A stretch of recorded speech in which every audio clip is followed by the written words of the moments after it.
ማርያም ጥበቢነሽ ስላንቺ ልናገር የእድገቴ ወተን ምርኩስ ድጋፌ በለተቀኗ እመቤቴ ማርያም ነች። ብሩኬና ሀይሚ በእንደዚህ አይነት ሰላም ፈጥረው ቢመጡ ምን ይመስላችኋል? ኢንስታግራም ላይ ብሩኬም እንዳያችሁት የለቀቀውን አይታችኋል። ሀይሚዬም ቲክቶክ ላይ የለቀቀችውን ስቶሪ ላይ አይታችኋል። በዚህን ያክል ለእምነታቸው ያላቸውን ነገር ስለ ሁለቱ አውርተን አንጨርስም። ከዚህ በፊትም ቡታጅራ ላይ ብሩኬ እንግዲህ በበጎ አድራጎት ላይ ለቅዱስ ገብርኤል በጣም ብዙ አስተዋጽኦ ያደረገ ልጅ ነው። እንዲሁም ደግሞ ካልተወለዱት ካልተፈጠሩት ልጆች ጋር ከሀይሚ ጋር 4 ልጆች ወደፊት አፈራለሁ በማለት ለ200,000 ከምናምን ቤተሰብ ሰብስክራይበር ላሉት ቤተሰቦቹ ቃል ገብቶ እንዲሁም አንዳንድ ትላልቅ እናቶችም ብንላቸው ልጆችም ብንላቸው ልጆች ያሏቸው እንዲሁም ክርስትና ልጅ ስጠን ብለው በክርስትና ልጅ ስም ብዙ ያስገቡ እናቶች አሉ። እስኪ ለማንኛውም አንዳንድ ነገር እስኪ እናውራ። ሰላም ጤና ይስጥልን ውድና የተከበራችሁ የቻናላችን ቤተሰቦች ሁላችሁ እንዴት ነበር? እኔ ያለው ደህና ነኝ፣ እግዚአብሔር ይመስገን፣ ሁሉ ሰላም ነው በእኔ ጋር። ፈጣሪ የተመሰገነ ይሁን። ዛሬም ስለነ ብሩኬ መጥፎ እናኝካለን፣ ነገም ስለነ ብሩኬ መጥፎ እናኝካለን። እነሱም ይጨቃጨቃሉ፣ እነሱም ይሰዳደባሉ። ግን ከዚህ በፊት እኮ ጥሩ ነገር ጥሩ ስነ ምግባር ያላችሁ ቤተሰቦች ነበራችሁ። ዛሬ ላይ እንዴት ዝም አላችሁ? ግን እናንተ ጥያቄ ልጠይቃችሁ፣ ትልልቅ ሰዎች ተብዬዎቹ። እኛስ እሺ፣ ምክንያቱም ብሩኬ ሲያለቅስ ወደ ብሩኬ፣ ሀይሚ ስታለቅስ ወደ ሀይሚ በመሆን ታዳላላችሁ ተብለን ተይዘናል። እናንተስ ምን ላይ ናችሁ? የት ናችሁ? ጥሩ ሀሳብ የምትሰጡ ነበራችሁ ከዚህ በፊት በበጎ አድራጎት ላይ ብሩክ ሲሳተፍ እንዲሁም ሀይሚ ስትሳተፍ የሌለ ቡታጅራ ላይ በቅዱስ ገብርኤል የተሰበሰበው ገንዘብ በልጆቹ ሳይቀር በጣም ደስ የሚል ቆይታ ነበር። ዛሬ ላይ ሀይሚና ብሩኬን አንድነታቸውን መመለስ ለምን አቃተን? ዛሬ እኮ መብርሃን ነች፣ ዛሬ እኮ ማርያም ነች። በዚች በለተቀኗ ማታ ላይ አሁን እስኪ ሰላም ፈጥረው ቢመጡ ምን ይሰማችኋል? እስኪ ውድ ቤተሰቦቼ እስኪ ኮመንት ስር የራሳችሁን ሀሳብ አስተያየት ጻፉ። የሰው ልጅ ሆኖማ ይጋጭ የለም፣ የሰው ልጅ ይጋጫል፣ ይፋለጣል፣ ብዙ ነገር ይሆናል። አይደለም ሀይሚና ብሩኬ እንኳን ትናንትና ተወልዶ ቢያንስ እኔ ብሩኬን 2 ዓመት በልጠዋለሁ፣ ሀይሚን 3 ዓመት ልበልጣት እችላለሁ። እናንተም እንደዛው ከሱ በታች የሆናችሁ ሰዎች መቼም አታዋቸውም፣ በእርግጠኝነት ዩቲዩብ ቻናል ላይ ማለት ነው። እና ውድ ቤተሰቦቼ ለሀይሚና ለብሩኬ የሚሆን ሰላም እስኪ የልባችሁን መሻት ለመብርሃን ጸሎት እያደረጋችሁ እስኪ ንገሯትና ይሄ ነገር ትዝ አለኝ፣ ናፍቀኝ። ምክንያቱም ሀይሚ ከዚህ በፊት ቡታጅራ ላይ ብሩኬ ዱባይ የሄደ ሰዓት ቡታጅራ ላይ የሄደች ጊዜ ሀብ የሆነ ምክር መክሮ፣ ምክንያቱም የሚገጥምሽን ነገር አንቺ የሚቸግርሽን የምትቸገሪውን ነገር ለሱ ካልነገርሽው እንዴት ብሎ ያውቃል? እንዴት ብሎ ይረዳሻል? ብሩኬም ደግሞ የችግሯን ተቀብለሃት ተረድተሃት ምን እንደሆነ ሀሳቧን ምኞቷን ተረዳት። ጓብለህ መናገር ጓብለህ አንቺ እንዲነሽ ምናምን ከማለት እንድትረዳት ብሎ የወንድምነቱን እንግዲህ ሀብ መልእክት አስተላልፎ ነበረ። ያው ብዙ ጊዜ ሀይሚ አታርፍም፣ ፕራንክ ትጀምራለች። ከዛ በኋላ ደግሞ ብሩክም የራሱን ይገለበጣል፣ ፕራንክ ያደርጋል። ፕራንክ ሲደረግ ግን ብዙ ጊዜ ያው በፕራንክ መሃል ብሩኬ ካደረገ በኋላ ተገልብጦ ፕራንክ የመደረግ ባህሪ አለ ሀይሚ ጋ። ያ ነገር እንግዲህ እስከ ዛሬ ድረስ 1 ወር ድረስ ቁስል ሆኖ ይኸው እስካሁን ድረስ ሰላም አጥተዋል። እነሱ ሰላም አጥተው ብዙ ልጆችም ደግሞ ላይቭ ላይ አንዴ ለብሩኬ አንዴ ለሀይሚ ወግነን የምንናገር ብዙዎቻችን አለን። ወገን ሳይሆን ግን ይሄ እውነታና እውነታውን የሆነ ነገር ነው። የብሩኬም ጥፋት ሲኖር ብሩኬ አጥፍቷል፣ ሀይሚም ስታጠፋ ሀይሚም አጥፍታለች በማለት ሁላችንም የየራሳችንን ሀሳብ እየገለጽን ከጎናቸው ነን። ወደንም ጠላንም ግን በሀይሚም በኩል በብሩኬም በኩል ክፉ ደግ ሲመጣ ማንም ቢሆን ምንም አይወድም። ምንም ቢሆን ምን የብሩኬ ትንሽ ጠንከር ይላል። የብሩኬ ጠንከር ስለሚል ከጎኑ አለን፣ ተጋፍጠን እየተሰደብንም እየተገጠጥንም አለን ማለት ነው። ውድ ቤተሰቦቻችን እና እስኪ ዛሬ በለተቀኗ በማርያም ቀን እነዚህ ልጆች ሰላም ፈጥረው ቢመጡ ምን ይመስላችኋል? ምን ይመስላችኋል? እስኪ ጸልዩ እስኪ። ምክንያቱም እንግዲህ 1 ወር ሞላቸው። እንግዲህ በእንደዚህ አይነት መልኩ እየተጓተቱ የሚያስተላልፉት መልእክት ምንም አይነት እንግዲህ ማስረጃ የለው፣ ፊርማ የለው። የሚሰሩት ነገር ብቻ ግን የሚወራወሩት ነገር ብቻ ነው ለእኛ ራስ ምታት የሆነን። ምክንያቱም ሀይሚ ብሩኬን ስትናገር አትናገሪ፣ ብሩኬ ሀይሚን ሲናገር እንዴት እንዲህ ይላታል፣ እንዴት እንዲህ ያረጋታል፣ እንዴት እንዲህ ነው ሁላ የድሮውን የነበረውን ድሮ ፎቶውን ፀጉሩ ማበጠሪያ ያውቀው የሃይሚ ማበጠሪያ ቀለም የሃይሚ ልብስ የተጨማደደ ነበር የምትለብሰው። ብሩኬ እንደዚህ ነበር። በቃ የነሱን ኃጢአት እኛ ላይ እየተሸከምና ያለ ነው። ምን አይነት መፍትሄ ብንፈጥር ከነሱ ላይ እንዴት እንወርዳለን? እንተዋቸው ብንል መተው አንችልም፣ እነሱን ማለት ነው። እንዴት ብለን እንችላለን?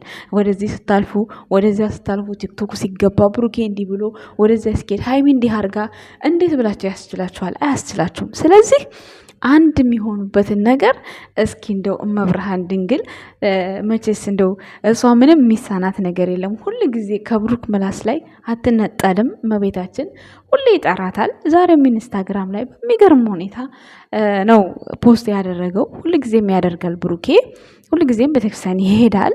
ግን አሁን ላይ የገጠማቸው ነገር በጣም እውነት ነው እንዳንል ውሸት ነው እንዳንል እኛም እንደዚህ እየተወዛገብን ነው። እነሱ ባመጡት ኃጢአት እኛ የምንሸከመው ምን ቤት ነን ብዬ ጥያቄ ያደረብኝ ዛሬ ብዙ ነገር አሰብኩኝና እስኪ የተወሰነ ነገር እስኪ ለቤተሰቦቼ ይሄ መልእክት ይዤ ልንጣ የሚለውን ነገር አስቤ ነው ይዤ የመጣሁት እንጂ ይሄ ነገር ነብሩኬ ቤተክርስቲያን ሄደው ወይም ደግሞ እንደዚህ ሆነዋል እያልኩ አይደለም። ይሄ ፎቶ የተሰራው ከዚህ በፊት ያው ስጦታ ሰጥቷቸው ነው። ብሩኬ ዱባይ እንዳይሄድ ከተመለሰ በኋላ ሀብ የሆኑ ነገሮችን የሚጠቅማቸው ምክር ሰጥቶ አበሻ ቀሚስ የሰጣቸው ነው። በዛን ሰዓት የነበራቸውን ደስታ ያው ብዙ ጊዜ ሀበሻ ቀሚስ ያው ቤተክርስቲያን ሲኬድ ነው የሚታሰበውና እንደዚህ ሆኖ አሁን ቢሄዱ ብዬ ተመኘሁኝና ሁሉን ነገር መቼስ እንደው እምነት ያለው በእምነቱ ምንም የማይፈታለት ነገር የለም። ውድ ቤተሰቦቼ ይሄንን ነገር ሳቀርበው ምን ነው ክርስቲያን ብቻ ነው ወይ የሚያይሽ ምናምን ብላችሁ እንዳትቀየሙ ሙስሊም እህት ወንድሞቼ ማለት ነው። ምክንያቱም ሁሉም ባመነበት ነገር ነው። ምክንያቱም አሁን እነሱ ተቸግረዋል፣ ተጨንቀዋል። ማንም ሰው ሲቸገር ሲጨንቀው የሚያምንበትን ያመነበትን ነገር ነው የሚጠራውና ያው እኛ በምናምንበት በኢየሱስ ክርስቶስ በሱ ፍቅር ነው እንግዲህ ፍቅር ላጡ ፍቅራቸውን እንዲመልስላቸው የምንጸልየው ማለት ነው። ከዛ አንጻር ነው ይሄን ቪዲዮ ሳቀርበው ቅር እንደማይላችሁ ተስፋ አለኝ ውድ ቤተሰቦቼ ማለት ነው። ሙስሊምና ሌሎች እምነት ያላቸው ሙስሊምም ጴንጤዎችም ሁላችንም በምናምንበት ነገር እምነታችን ብርቃችን ነውና ለነብሩኬ ማስተላለፍ ያለብኝ ነገር ይሄ ነገር ስለሆነ ነው ውድ ቤተሰቦቼ። ሌላው ሲቀጥል እንግዲህ በቃ እስከ መቼ ድረስ ልጅነት አለ?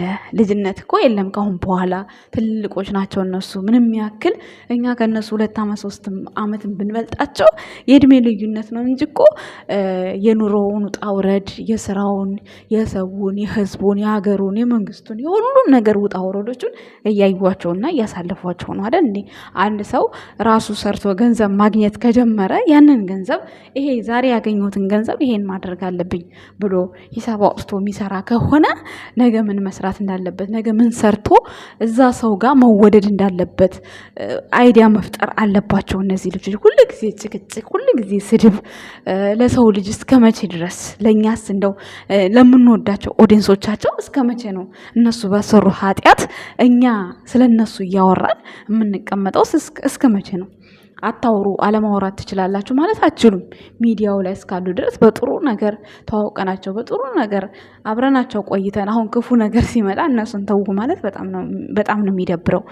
እነዚህን ሰዎች ልበላቸው መቼስ ብሩክና ሃይሚን እንዴት አድርገን መመለስ እንችላለን የሚለውን ነገር ዛሬ ሀሳብ አስተያየታችሁን በኮመንት ስሩና የእያንዳንዳችሁን ኮመንት እያወጣው ለብሩክ የሚመለከተውን ብሩክ ላይ፣ ለሃይሚ የሚመለከተውን ሃይሚ ላይ እየለጠፍኩኝ ቲክቶክ ላይ ሼር እያደርኩኝ ሜሽን አደርግላችኋለሁ ለብሩክና ለሃይሚ ማለት ነው። ሁላችሁም የሚሰማቸውን ስሜት ዛሬ እንድጽፉልኝ አስገድዳችኋለሁ ውድ ቤተሰቦች። ብሩክ እንደዚህ ቢሆን እንደዚህ ነው የሆነ በማዳላት በቅናት በምናምን ሳይሆን ትክክለኛውን በቃ ዛሬ ማርያም ናት አይደለ? ለእውነት ብሩክ ያጠፋው እንደዚህ ነው፣ ይሄንን ቢያደርግ እንደዚህ ቢያቆም ጥሩ ነው። ሃይሚ ያጠፋችሁ ጥፋት ይሄንን ነው፣ ሃይሚ እንደዚህ ብታረግ ብሩክ እንደዚህ አይሆንም ብላችሁ የቻላችሁትን ያህል ኮመንት ስር ጻፉልኝ። የሁላችሁንም ለጥፌ መልእክቱን ወደ ብሩኬም ወደ ሃይሚም ሜሽን አድርጌ ለማስተላለፍ በጣም ዝግጁ ነኝ። ዛሬ ታርቀው ካልመጡ ብዬ አሰብኩኝ። ይሄንን ዝም ብዬ በቃ ማለት ስራ ተሻል ስለነሱ የምታስቢው ልትሉኝ ትችላላችሁ ቤተሰቦች። እና ያው እንግዲህ ከነሱ ጋር ነው ያለ ነው። እነሱ ሲንቀሳቀሱ በቲክቶኩም በኢንስታግራሙ በምንም በሚመጡበት ቦታ እኛ አለን እነሱ ጋር። ስለዚህ እንደዛ የምንከታተላቸውን በፍቅር የምንከታተላቸውን ሰዎች ዛሬ ስለተደባበሩ እነሱን ርቀን ሌላ ሰው እንወዳለን ማለት በጣም ውሸት ነው። እኔ አልችልም፣ እኔ በበኩሌ ማለት ነው። ምክንያቱም እኔ እንጃ እንዴት አብሮ ያሳለፈ ሰው በእንደዚህ አይነት ኬዝ ይደብራል። እንግዲህ እዚህ ጋር ያደረግኳቸው ፎቶ ጊዜ ሀይሚና ብሩኬ ምን ያክል ክብብር እንደነበራቸው ይሄ ትንንሹ መሀል ሻማ ያረኩበትና እዚህ ዳር ላይ የነበሩ ጊዜ ምን ያክል እንደሚከባበሩ ምን ያክል እንደሚፈቃቀሩ ማለት የሰው ልጅ እንግዲህ ፍቅር እስከ ዘላለም ነው ይባላል። ምንስ ቀየራቸው? ማግኘት ነው ማጣት ነው ምንድን ነው የምትሉት? አሁን እዚህ ጋር ማለት ነው ቤተሰብ አሁን ፍቅር እስከ መቃብር ይባላል። እንደዚሁ የሰው ልጅ መቼስ ወደ ትዳር ዓለም የሚገባው እድሜ ልኩን ከዛ ሰው ጋር ተፋቅሮ ሊኖር ነው እንጂ ነገ ተጣልቼ እለያያለሁ ብሎ አስቦ አይደለም ትዳር የሚጀምረው ሰው። እነዚህም ልጆች ለብዙ ነገር አስበናቸው ዛሬ እዚህ መንገድ ላይ እንደዚህ ተዝረክርከው ሲቀሩ በጣም ያሳፍራል። በማወቅም ሆነ ባለማወቅም ሆነ በልጅነትም ሆነ በተለያየ በምንም ያድርጉት ይሄን ነገር ትልልቅ ሰው ገብቶ እነሱን ወደ ነበሩበት መመለስ የማይቻልበት መንገድ ምንም ነገር የለም ብዬ አስባለሁ። ውድ ቤተሰቦቼ ለዛሬ ይዤላችሁ የመጣሁት መልእክቴ ይሄንን ይመስላል። በሌላ ፕሮግራም እስከምንገናኝ በሰላም በፍቅር ቢመጡልን ዛሬ በጣም ደስ ይለኛል፣ በማርያም ቀን። እንዲሁም ደግሞ እግዚአብሔር በፈቀደው ነው ሁሉ ነገር የሚሆነው። ሰላማችሁ ብዝት ይበልልኝ ውድና የተከበራችሁ ቤተሰቦቻችን። ባይ ባይ።